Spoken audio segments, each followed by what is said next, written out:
Hello and welcome. In this video, I'll talk on group by clause. You will learn what is group by, why and how to use it in SQL queries. I have used Snowflake to run queries. If you want to use Snowflake, please watch first two videos from SQL playlist from my channel. Those are related to creating Snowflake account, creating tables and loading data into those Snowflake tables. I have mentioned the links in the video's description that you need to go through. You can use other DBMS software as well. That is up to you. So what is group by? It is used to create groups of similar data and give us aggregated results. It is often used with aggregated functions like count, min, max, sum. Group by can be used in solving problems like finding number of students per department, and the next example can be finding maximum marks a student have obtained. Here is the syntax of group by clause. It is usually used with select query. If we have where condition and order by used in SQL query, group by always comes after where condition and before order by. Now let's see it in action.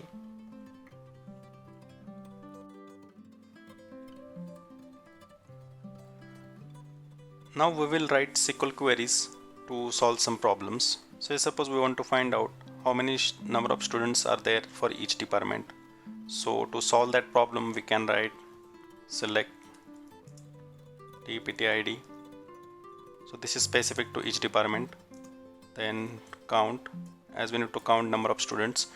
Here we can specify some specific column, or we can straight away put star, that is fine, from students.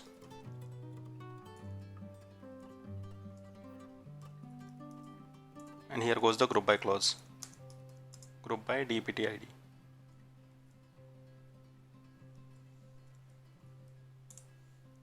Now this query is giving us number of students for each department, and for the number of students we haven't given any specific alias, so let's try to put alias that will be easy to understand as number of students.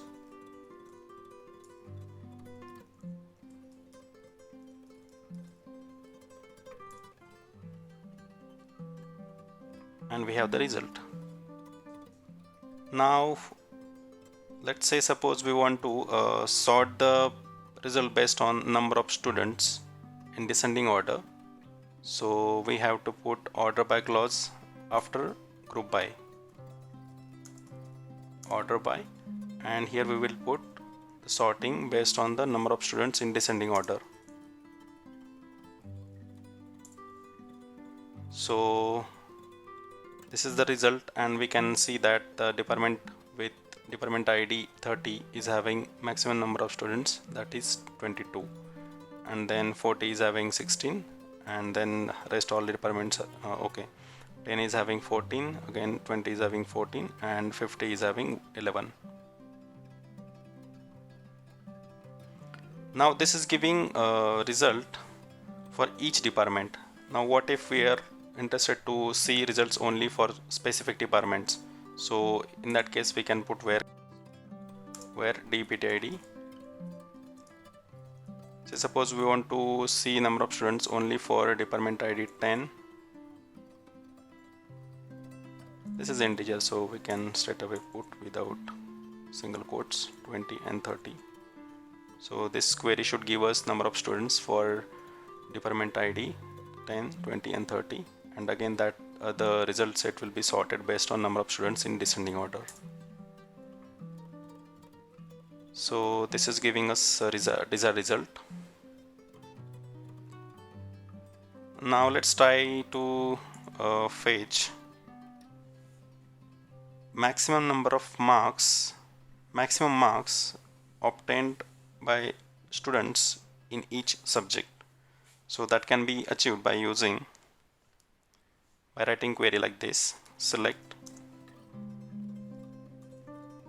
subject ID, as we're interested to find maximum marks for each subject, max of obtained marks,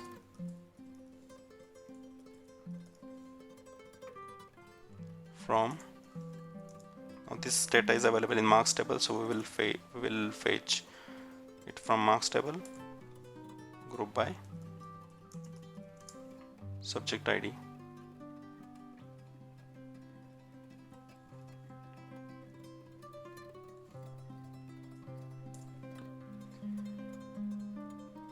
Now this is giving us a result for each subject ID, and the second column gives us the maximum marks students have obtained into that subject.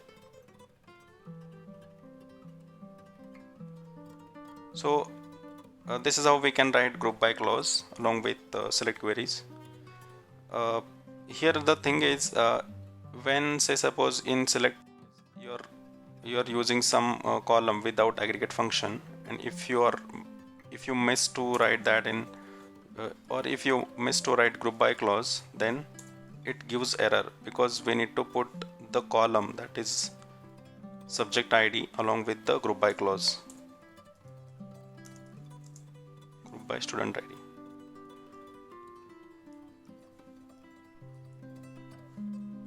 Then only it will work.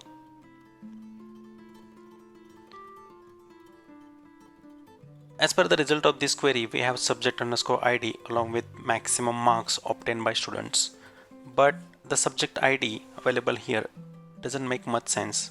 It would be better if we have subject name in place, but that is available in subjects table, and here we are getting results from the marks table.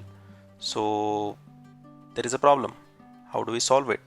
So in that case, we have to go for joins, so that we will join marks and subjects table, and we will fetch the required fields. I will cover that under joins. If you're only interested to know if the maximum marks obtained are more than 90, in that case we have to use having clause. That will be again covered in another video. Okay, that's it for this video. If you have any questions, please comment in the comment section. If you haven't subscribed to my channel, please subscribe and like this video. Thank you.